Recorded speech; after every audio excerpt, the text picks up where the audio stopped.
Today we are honored to have Honorable Benjamin Mwangi Gathiru. Karibu sana mheshimiwa.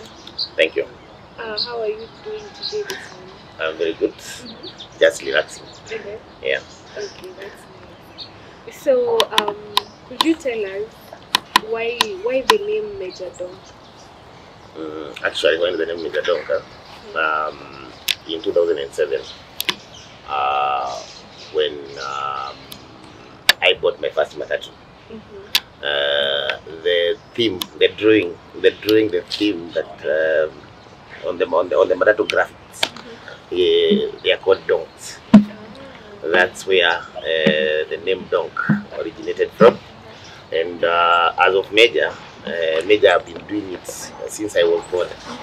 And it is because my grandfather used to be called Major. So even when I was doing my KCPE, I did using Benjamin Major. When I joined high school, that's when I started using Benjamin Gathiru Mejjadonk, now my original name. I can say that I started schooling in our reserve area, that is Kuroini constituency. After that, I did my secondary school in Nyeri County, actually in Mathera constituency, in high school. Then after that, joined the business, and after like 10 years, I felt the need of going back to school, and I joined Mount Kenya University, where I did human resource management. And I'm planning time around. I'm thinking of going back to do a master's and probably a PhD. So since you said you were in business before college, so how did you maneuver around, and are you still doing the business? I can say that I was in the copper business, actually selling fabrics since 2005, and I'm doing it to date. In 2007, I joined the matatu industry.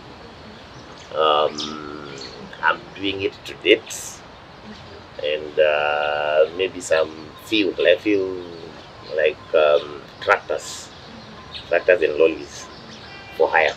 Okay. So I'm still continuing with my business. So what inspired you to join politics? When I bought my first matatu, I took it to Bayonne. By then, there was a lot of Mugiki extortion, and I saw that our very young people, they were really suffering. Not in the hearts of Mugiki, not in the hearts of police, everywhere. And I saw that through these illegal gangs and now the matatu industry, actually I used to hate the drivers and conductors because of the way they used to behave on the roads. But when I joined, I realized that it is not their witch. Once they are waking up from morning at around 4, you find that when they are doing their first trip, Mungiki is there waiting for their contribution. Police officers are there. This Kamagera group is there, and the whole day it's actually free. A driver and the conductor, they never got even a single minute to have peace when they are doing their business. So I saw that these needs to see whether we can be able to protect these young men from joining this illegal gang, and also the matatu industry, the people that who are the drivers and operators and conductors, to see whether we can be able to save them and reduce their stress. So in 2013, when there were demarcation and Embakasi Central became one of the constituencies, I decided to buy, of which I tried in the TNA nominations, failed. I jumped the party, joined CNU, and I came a distant third with 7,000 votes. And that really encouraged me to continue. So from there I never stopped. And those 4 years, 2013 to 2016, I was actually now trying to understand each and every person who resides or lives in that area and understand their problem. So came 2017, I have already identified all the areas that needed to, and issues that needed to be addressed. And that's how it was very easy for me to create the Jubilee nominations. Okay, congratulations. And so I have this very interesting question. So, if anyone, even when I Google Mejjadonk, do you know the first photo that comes there? I don't know. Yeah, it comes arrested. Mejjadonk was arrested. So, could you tell us something about it? Actually, that photo was in 2018. This 2018 December on date 18, and if I remember well, we had a special sitting, and at around 4 a.m., people from Nyamavira area started calling me, telling me there were demolitions that are going on in that Nyamavira area. And actually by 6 I was there, and there were a lot of youth who were throwing out these the resident properties, like households. So we tried to intervene for them to give the tenants time to move their belongings out.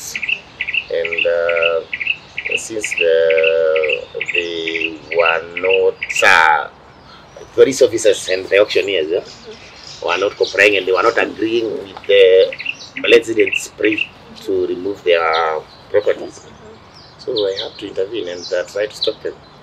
That's how I got arrested in December 2018.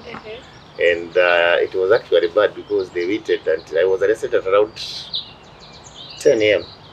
and they waited until 3:30.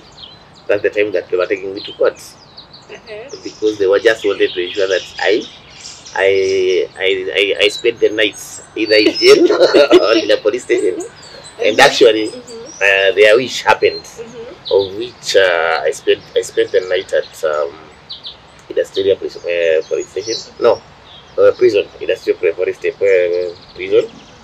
And I can say it was a good experience because it was my first time, and I came to know the suffering that even those who are jailed that are going through. And in the process, I was able to bail out like three young men. And what is it? Actually, we had a very big problem with classrooms, schools, the fencing of schools, and drug abuse. So, and that's causing a lot of insecurity. And that, I know you have heard about the Gaza group that used to have very young men and very young boys and girls, actually from class 4. Yeah. And because of spending a lot of time trying to study what is happening in that area from 2013 to 2016, I knew what we wanted to have. We had to do to control this insecurity and ensure that these boys and girls don't join this illegal gang.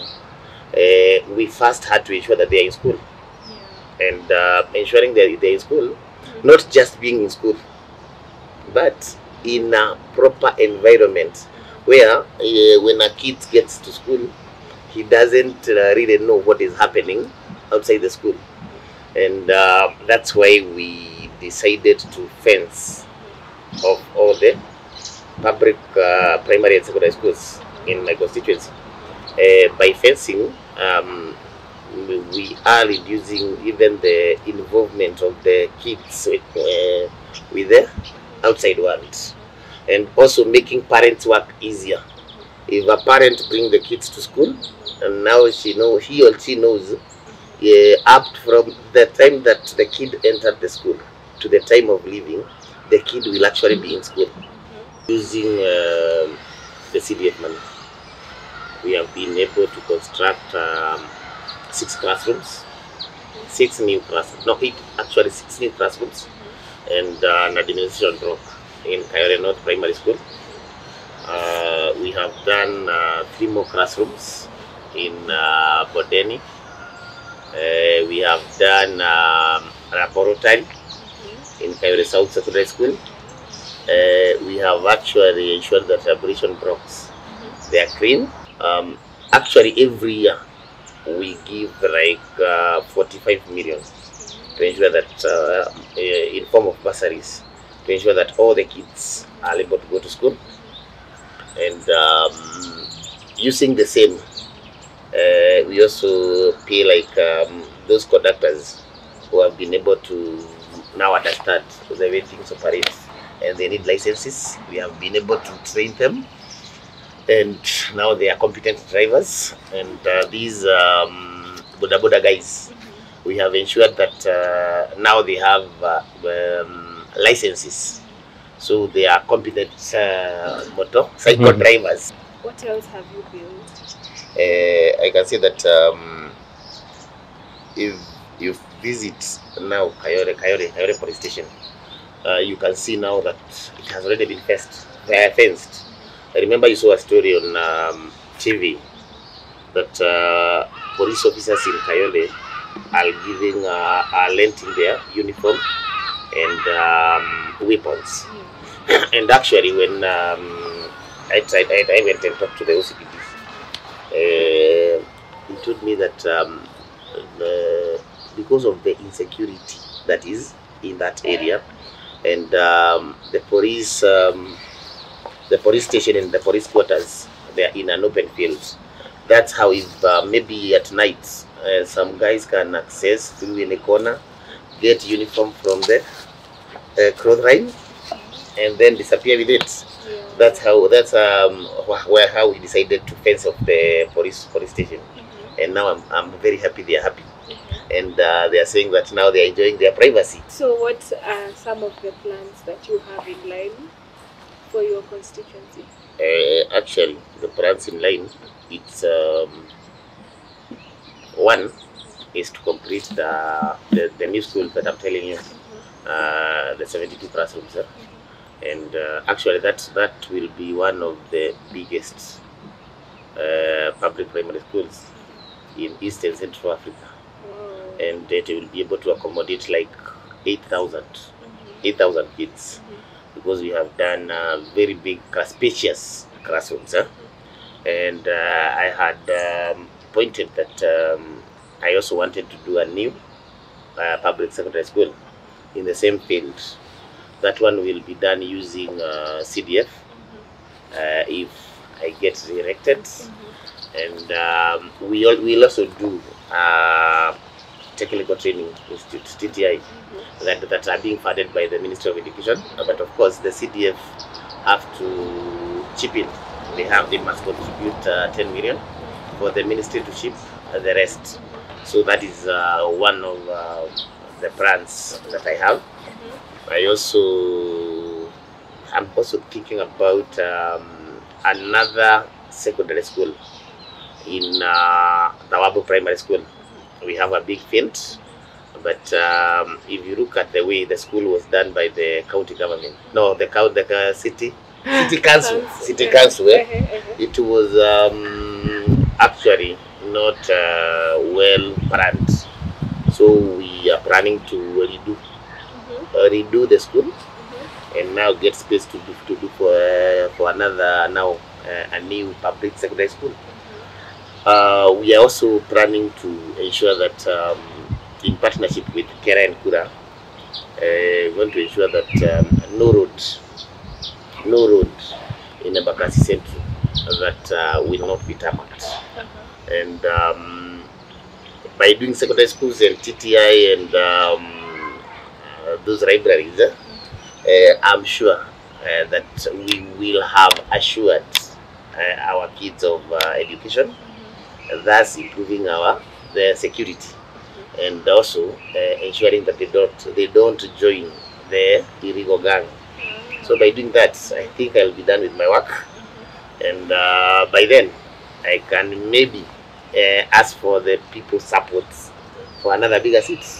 Yeah.